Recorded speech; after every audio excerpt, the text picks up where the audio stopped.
shift our focus to what has happened as far as the statement by Maharashtra Deputy CM Eknath Shinde is concerned. This is an explosive claim. Let's tell you, Shinde says 15 Aam Aadmi Party candidates sought the Shiv Sena symbol. He's also gone on to state that the AAP candidates sought the bow and arrow symbol, and 15 candidates sought symbol to contest the Delhi poll. So clearly, big claim being made by the ex-Maharashtra CM. Shinde says, I refused the symbol to the Aam Aadmi Party candidates and declined due to Mahayuti Dharma. Atul Singh, my colleague, joins me over the phone lines. Atul, good morning. जहाँ तक ये बयान है, काफ़ी बड़ी बयान है और सबसे ज़्यादा ये जो पॉलिटिकली राजनीति तौर पे कैसा देखा जा रहा है इसको?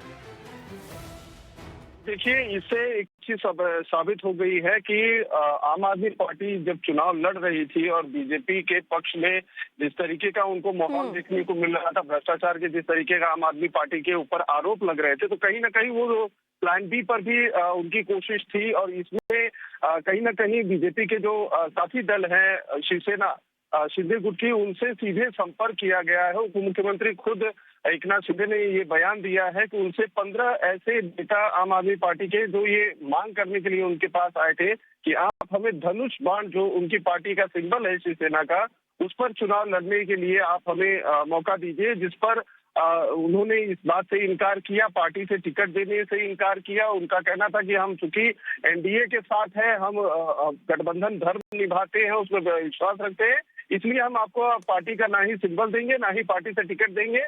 उनका ये भी कहना था कि उन्होंने इस बात की कोशिश की कि वो जो कैंडिडेट्स आम आदमी पार्टी की तरफ से मांग कर रहे थे पार्टी के टिकट को लेकर शिवसेना के, उनसे बात करके बीजेपी के साथ उन्हें एनडीए का सदस्य बनाया, बीजेपी से कैंडिडेट बनाया और उसके बाद उन्होंने पार्टी के तौर पर उन्हें समर्थन दिया है। ऐसा खुद डीसीएम एकनाथ शिंदे ने अपने बयान में कहा है। ये बयान उनका तब आया जब बीजेपी की बड़ी जीत दिल्ली के चुनाव में हुई थी और उनसे ये क्लियर तौर पे सवाल पूछे गए थे कि क्या आम आदमी पार्टी की तरफ से भी उनसे अप्रोच किया गया था, तो उन्होंने इस बात का खुलासा करते हुए इसके ऊपर मोहर लगा दी थी। तो इससे आप समझ सकती है कि चुनाव परिणाम से पहले ही जो चुनाव के कैंपेन चल रहे थे और जिस तरीके से केजरीवाल और पूरी पार्टी आम आदमी पार्टी के सीनियर लीडरशिप पर पुलिस केसेस हो रहे थे, एफआईआर हो रहे थे, जेल जा रहे थे और भ्रष्टाचार के बड़े आरोप लग रहे थे, तो कहीं ना कहीं घबराहट होनी शुरू हो चुकी थी। आम आदमी पार्टी के जो